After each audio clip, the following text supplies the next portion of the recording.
Here. Good morning, A2 Church. It is so cool to see you this morning. We're glad you're here. Hey, give it up for these guys. They've been doing that all weekend. Wow.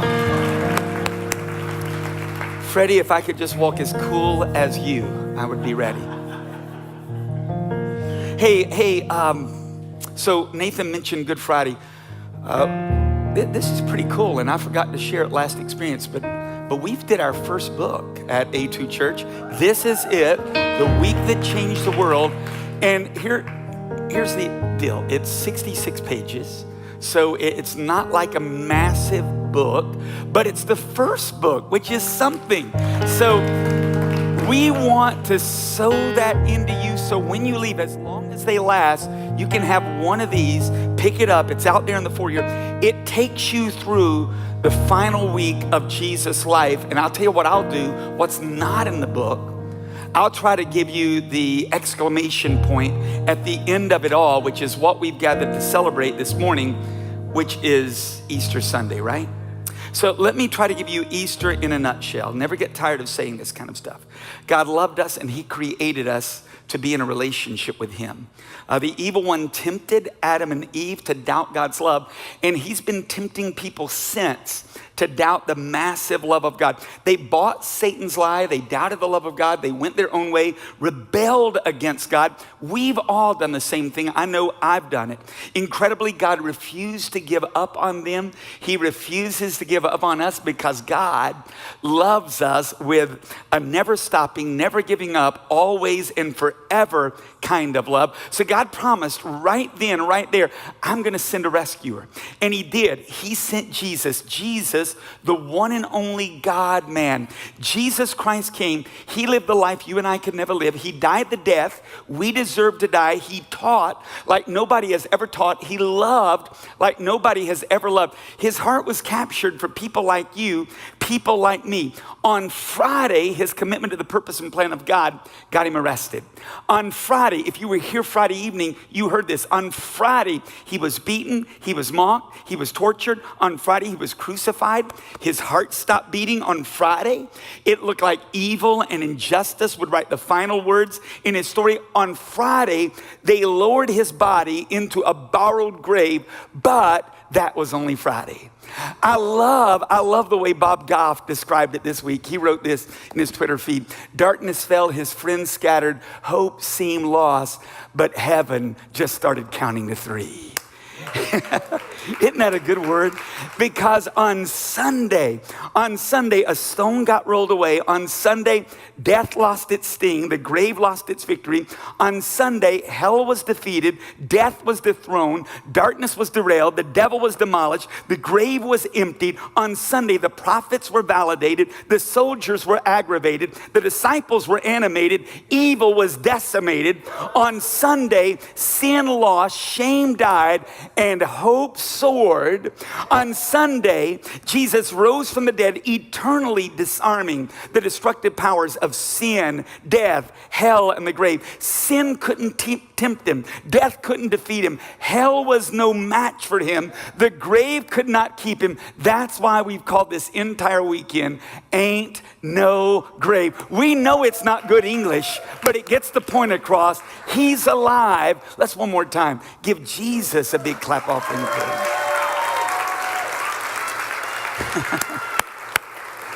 Now let me tell you what this series has been about.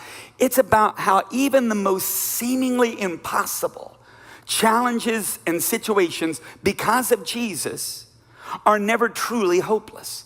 I just want to take you back. Think about that first century group of followers of Jesus Christ. I mean, they came face to face with their most horrific nightmare. The friend, the person in whom they had placed their trust. That person was arrested, lied about, treated in the most inhumane of ways. I mean, check out the book. I describe it in vivid detail. He was tortured, crucified, buried. The hopes of Jesus' followers on Friday, they were totally demolished and crushed. And on Friday, those guys limped back to their old lives that had felt overwhelmed by fear, stuck in purposelessness, hung up in the failures that had been, riddled with all kinds of questions about tomorrow. But then Easter happened and everything changed. Everything changed. In fact, here's what I want to do this morning.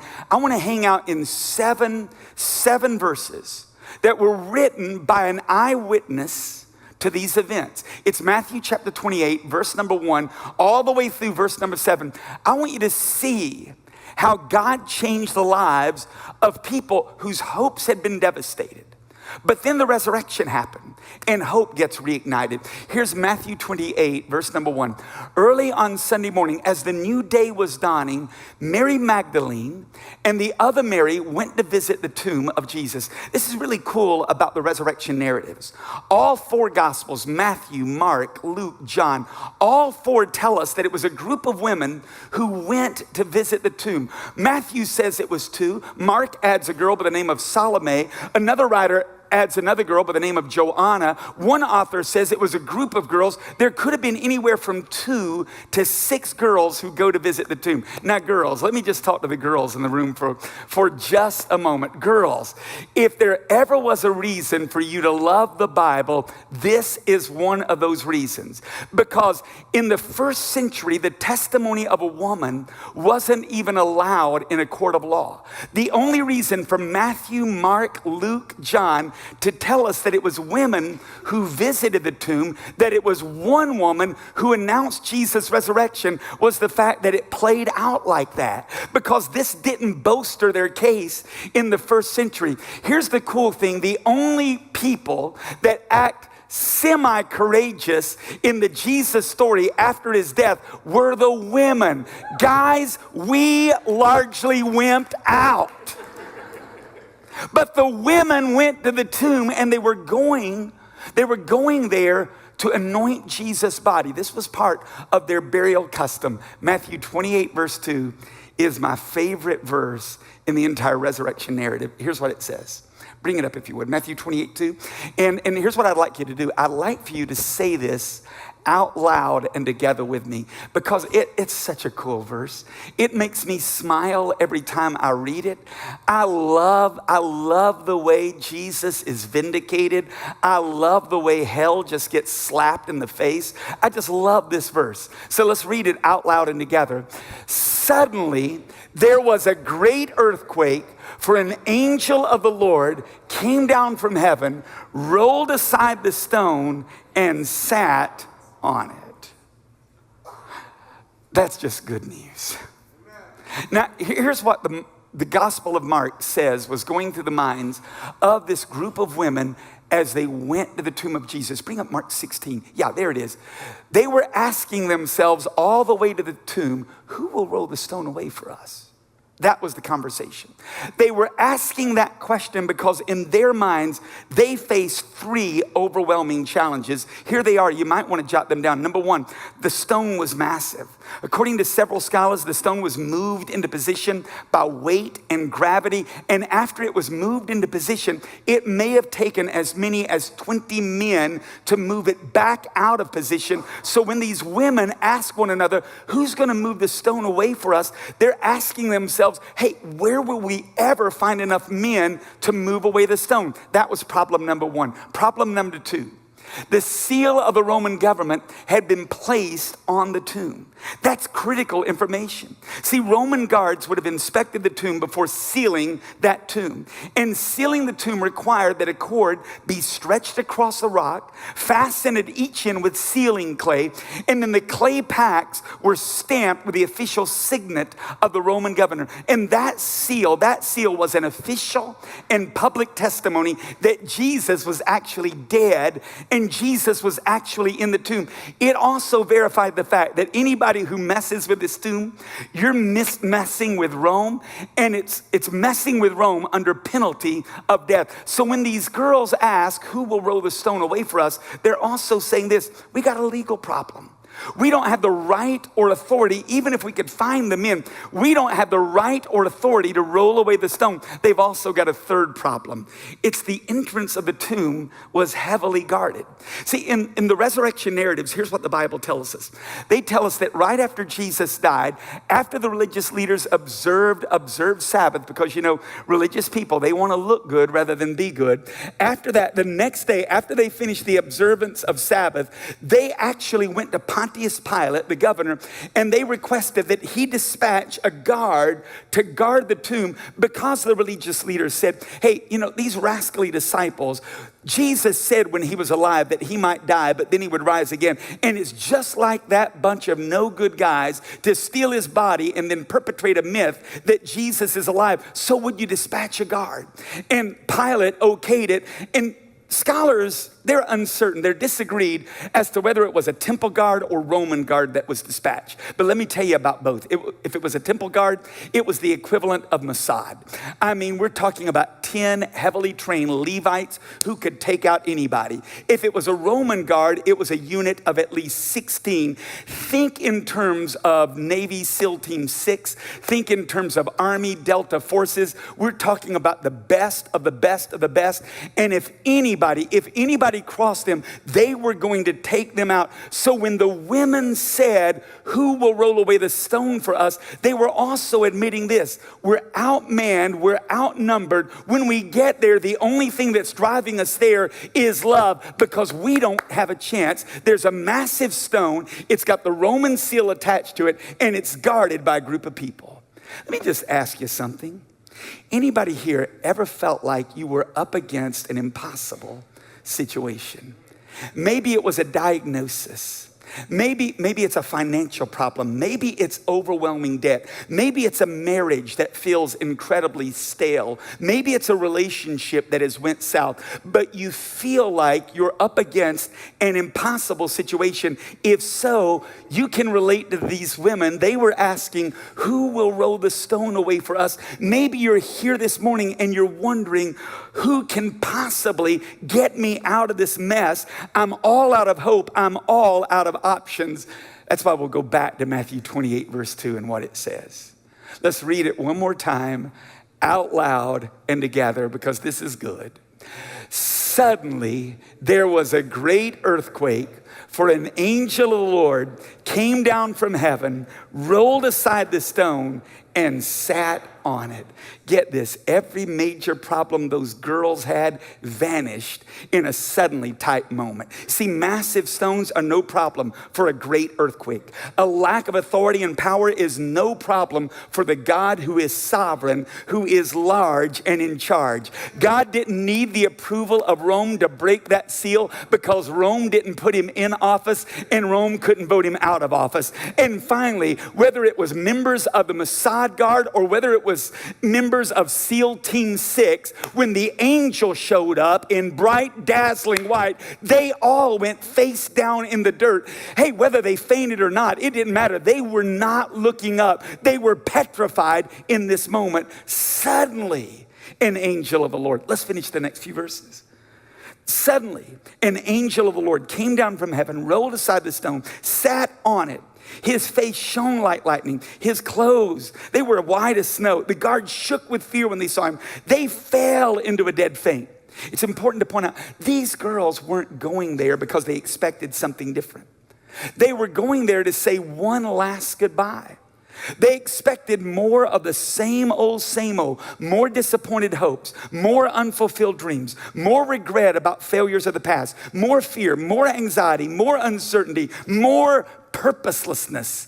Then they experienced a suddenly moment. An angel of God came down, rolled away the stone, and sat on it. Now, the Bible uses that language really, really intentionally. I've been hung up on Matthew 28:2 for like 2 months. And I just think, why did the angel sit on the stone? Let me just answer a few questions. I don't think he sat on the stone because after moving a 2-ton stone that would have taken 20 soldiers to move uphill, he was sort of exhausted and thought, I need a break. I think I'll just chill out. I don't think he sat on the stone because he looked around at the Roman guard or the temple guard and said, oh my gosh, after moving the stone, I've still got to fight that. I better wait for reinforcements. Here's why I think he sat on the stone. I think the angel pushed the stone aside, and then he knew that the biggest problem those girls had imagined that they were facing was the stone. So he just decided to give them an object lesson. Hey girls, think this is a problem? This is just the kind of thing I turn into a recliner until I wait to get to declare the good news on you that he's not dead, he's alive. Gravestones were made to sit on. God still got it in control. Then he basically looks at the girl, next verses, and he says, hey, you think this is cool? A stone that's rolled away, Roman seal that's decimated, soldiers that are out in the dirt. Well, the best is yet to come, because you need to know this. I know you came here looking for Jesus who was crucified, but he's not here. He's risen just as he said. And in that moment, the angel was letting them know, hey, there ain't no grave can stop the purpose and plan of God. And furthermore, there ain't no expiration date on the promise of God. Jesus said he was coming out, and that is exactly what he did. He came out. Let me tell you the verse that really gives me hope, though. It's verse 7, if you'll bring that up. And now quickly go tell his disciples that he's risen. Mark 16, when it describes this, says it like this: go tell his disciples and Peter. Peter is singled out. Why? Because his failure was the most massive. But Peter wasn't the only guy that had failed. Every disciple had failed. What is the angel saying? This is a demonstration of grace. The angel is saying, hey, Jesus' disciples may have given up on him, but he has not given up on them. So wherever they are, you go tell them he is alive. Now, I just want to give you 4 truths that come out of this that you can walk away with today. Because Jesus is alive, 4 promises that change absolutely everything. Here's the first one. Because Jesus is alive, a life of purpose, it's possible. I love the fact that Jesus chose a small group of women to discover the empty tomb. He chose one woman in particular to be the first person to share the message that the tomb was empty and he was alive. See, this totally flipped the script on first century protocol. Women were treated as property in the first century. As I've indicated earlier, they didn't even have the right to testify. Their testimony wasn't validated or accepted in a court of law. They were often overlooked, belittled, rejected, neglected. But God said, here's what I'm going to do. For the most important announcement that has ever been made, I'm going to use a group of people that the world totally overlooks and rejects to be the first people to discover an empty tomb and the first people to declare that Jesus is alive. He looked at these girls and said, I'm giving you purpose. But he not only said that to them, remember, go tell his disciples. I mean, have you ever thought about the original group of disciples? I mean, they weren't exactly the cream of the crop, right? Andy, Pete, James, John, they're all fishermen. Now, I don't mean they loved going to Smith Lake, Martin Lake to fish on the weekend. I mean, that's what they did for a trade. And in the first century, that was at the bottom of the social ladder. And if they were at the bottom of the ladder, Matthew was total pond scum. I mean, he was a tax collector, and tax collectors have never been popular.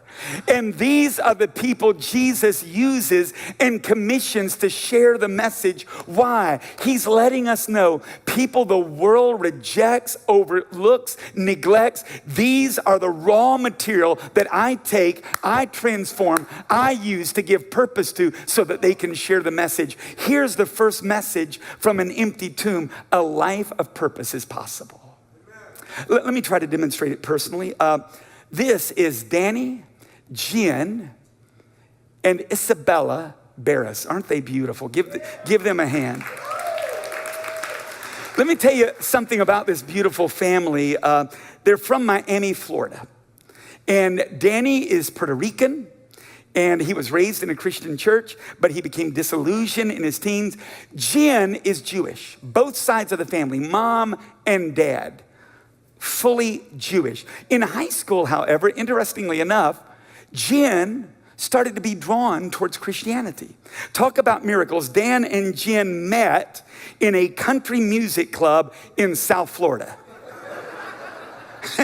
I just want to say to you, for a Hispanic man and a Jewish woman to meet in a country music club in Miami, that's like a chance, 1 in a million.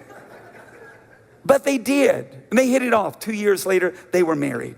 Sometime later, after experiencing pain of loss through miscarriage, Jen once again began to be drawn towards Christianity. Danny wasn't interested. So Jen ended up attending church with Danny's sister for about 2 to 3 years. And then a job opportunity brought them to Birmingham, Alabama last year. Jen, Isabella, Danny eventually ended up at A2 Church.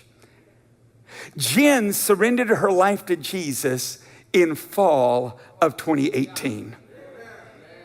This is cool. Jen jumped right into Connect.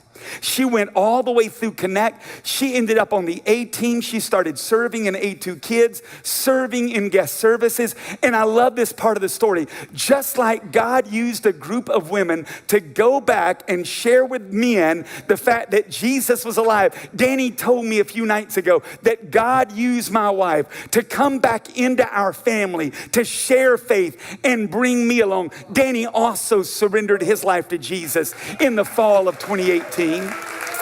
By the way, Danny is getting baptized next Sunday.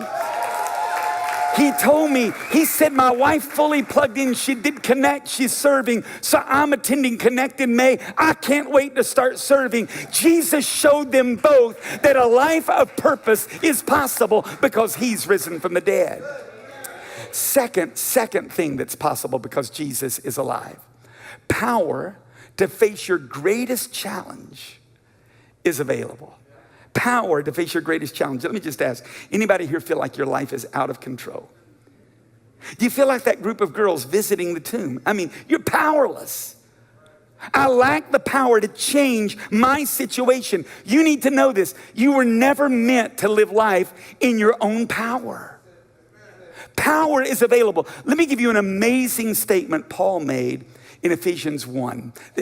This is from the Passion Translation, and I love the way it extracts the meaning in this passage. Paul's praying for the church, praying for people like you, praying for people like me, and he says this: I pray that you will continually experience the immeasurable greatness of God's power made available to you through faith. Then your lives will be an advertisement of this immense power as it works through you.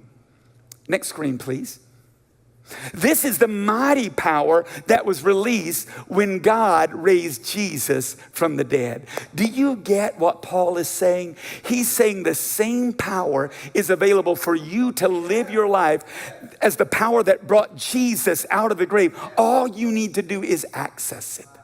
Let me introduce you to another family who's experienced this kind of power in their life. This is Shai, Jessica, and Layla Movahead. And all the way at the end down there is Jessica's daddy. That's Jim Parrish. Would you give them a big, big hand?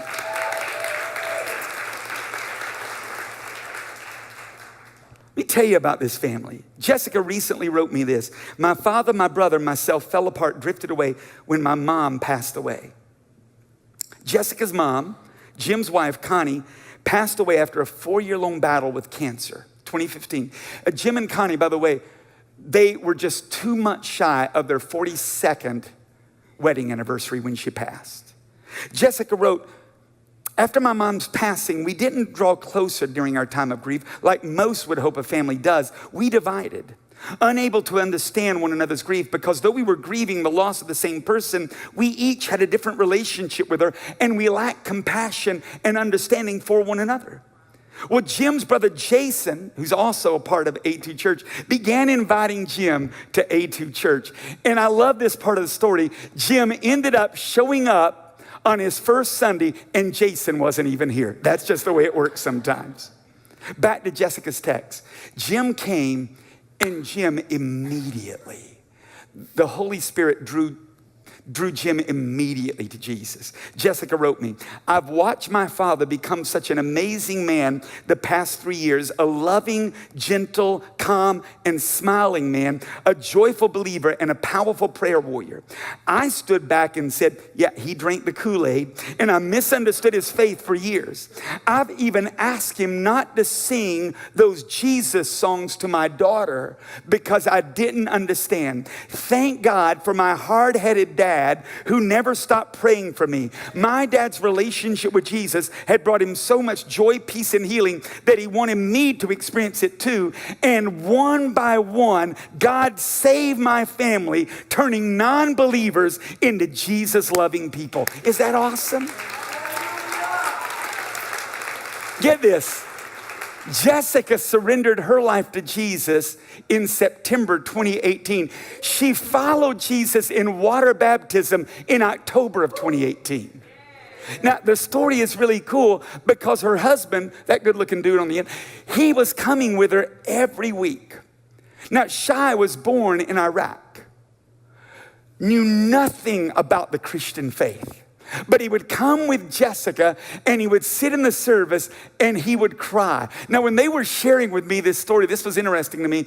Jim and Jessica told me, we came and we were just pulled in by the music. They went on and on and on about the music. The music's just great. The music is awesome. The music is tremendous. It won us. They never once mentioned the preaching. I did not know if I liked them very much at all. But Shai told me this. Shai told me, he said, I came and I didn't like the music.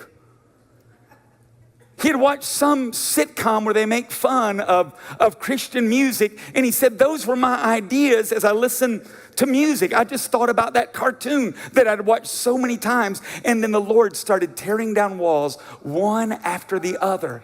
And get this, his wife didn't nag him to come. She just would tell him every week, I'm going if you want to go.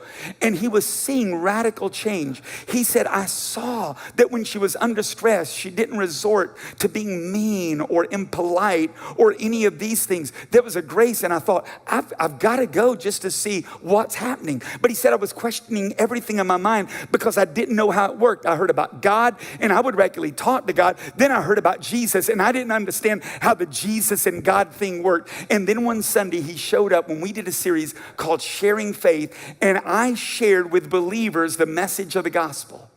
And at the end of that, I said, you know what? I shared this message with believers so you could share it with your friend. But in sharing the message, I've shared the message. And maybe you're here and you want to respond. And Shai said, for the first time, it made sense to me.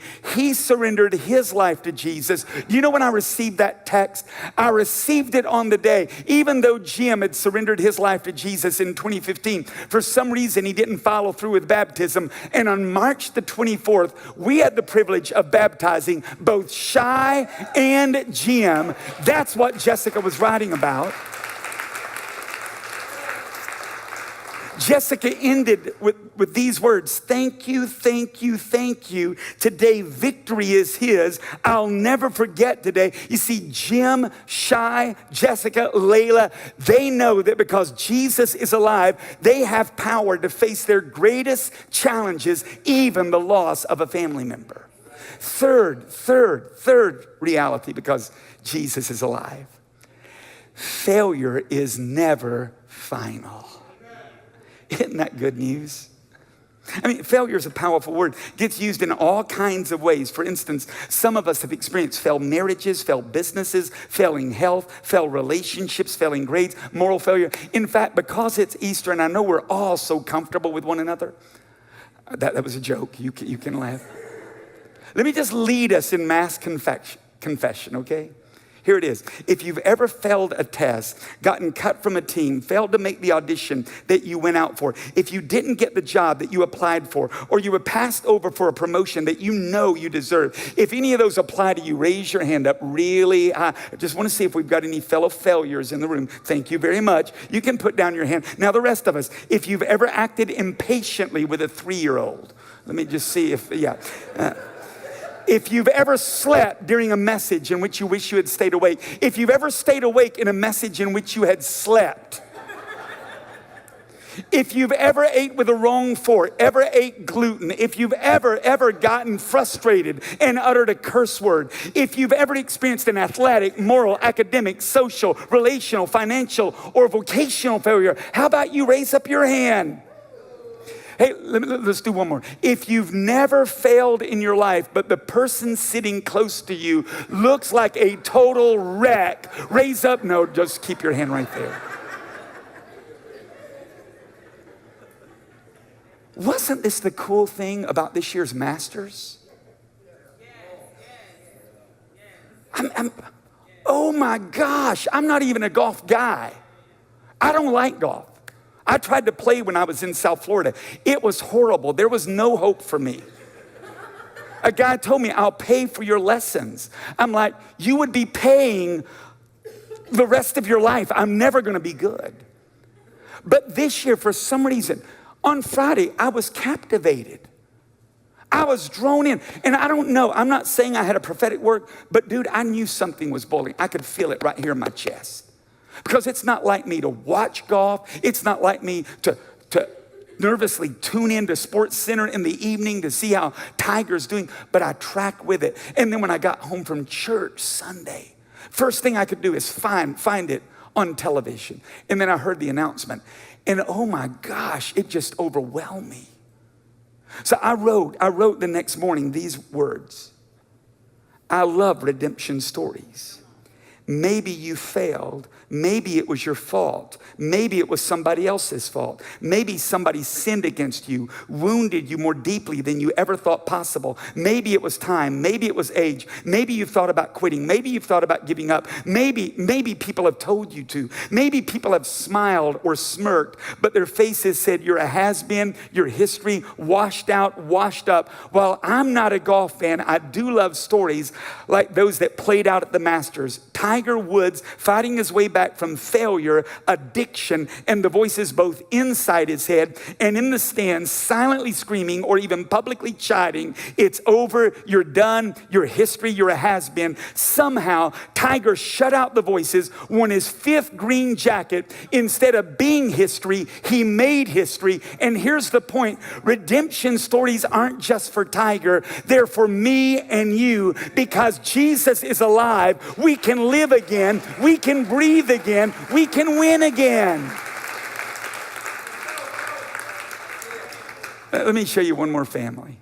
This, you'll know these people. They're right here on the front pew. Front pew, I said, because I was thinking about your story. You're just in seats.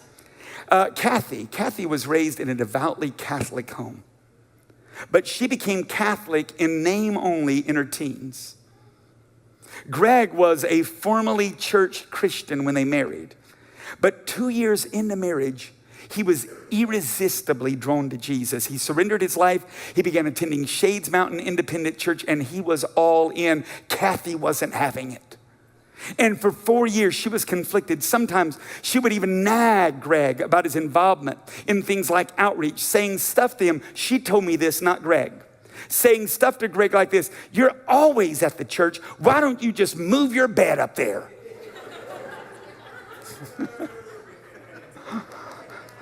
Greg continued to pursue God, serve at his church, love his wife. He invited her to come to Easter service with him, Easter Sunday, 1980. Kathy decided to attend SMI. Greg, the whole family, they were gathered. Kathy listened to Dick Van Yell share the message that morning, and he gave a straightforward invitation. She doesn't remember the exact message, but she does remember the boldness of the invitation. If Jesus is drawing you right now, I want you to stand up wherever you are, ease out of that pew, come down that aisle. And she said, the Holy Spirit just knocked me in the head and said, you need to get up. She stood up, began moving down the aisle across the legs of every family member. She said, I thought I was going to have to pick Greg's jaw up off the floor. It dropped so far down. Recently, Kathy said this to me. My coming to Jesus was a byproduct of God's relentless love and my husband's relentless prayers.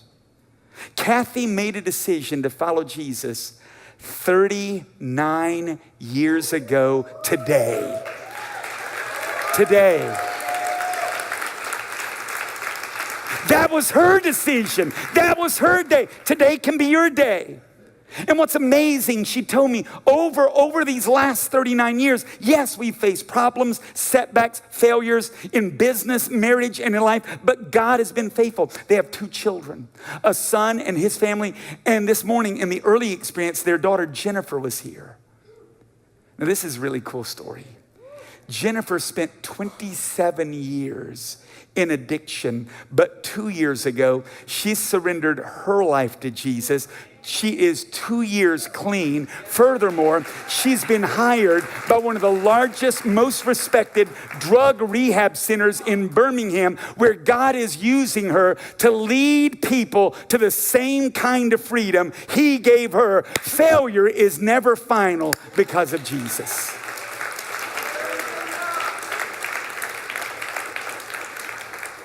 Can I tell you number 4 while the team comes? Death never has the last word.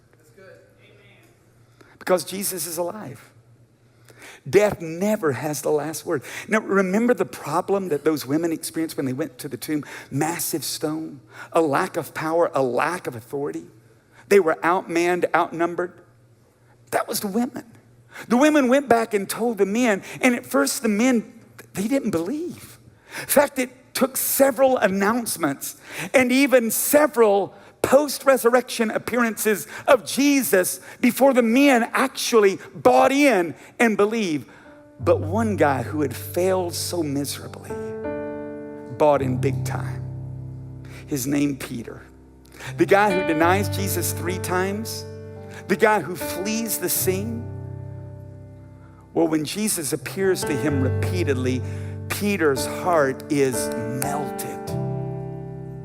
He is so stunned by the resurrection that this once fearful, overwhelmed with fear guy who was found hiding behind locked doors because he feared the authority after the resurrection of Jesus, after he was filled with the Spirit. In Acts 2, you find him going into the very streets of Jerusalem where Jesus had been arrested, where Jesus had been crucified, and he stands up publicly on a Jewish feast day called Pentecost, and he says, guys, thousands are there, maybe 100,000 listening to him.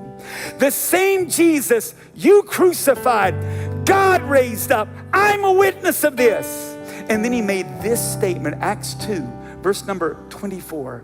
God raised him from the dead, freeing him from the agony of death because it was impossible for death to keep its hold on him. Now, let me ask you, did that transform Peter? Rest of his life, he preaches Jesus. Here's what church history says. He ended up in Rome preaching Jesus. He was arrested. He and his wife were arrested. Their execution was ordered, and church history says that Peter was forced to watch as his own wife was led away to be crucified. Imagine, women were not executed in that fashion in those days. As she was led away, Peter stood there with the peace of God upon him and said to her, remember the Lord. Then they said, it's your turn. He said, I'm not worthy to be crucified like Jesus. Crucify me upside down. And he died there knowing this, because Jesus is alive. Death doesn't write the final word. In my story, in my wife's story, I've already seen Jesus defeat death. If he could defeat it, he'll defeat it in my life as well. Death never has the final word. Now, do you need any of that today? Purpose, power, freedom from failure, or overcoming the fear of death? I want to invite you to a relationship with Jesus. Just close your eyes if you're comfortable in doing it. Pray this prayer. The prayer doesn't save you. Faith in Jesus does, though. Just say this out loud as a means of connecting with Jesus. Say, Heavenly Father. Yeah, faith family, say it with me. Heavenly Father, thank you for Jesus. He lived the life I couldn't live. He died the death I should have died. But then he rose again. And because of that, purpose is possible. Power is available. Failure isn't final. And death doesn't write the final word. I ask Jesus to forgive my sin and lead my life.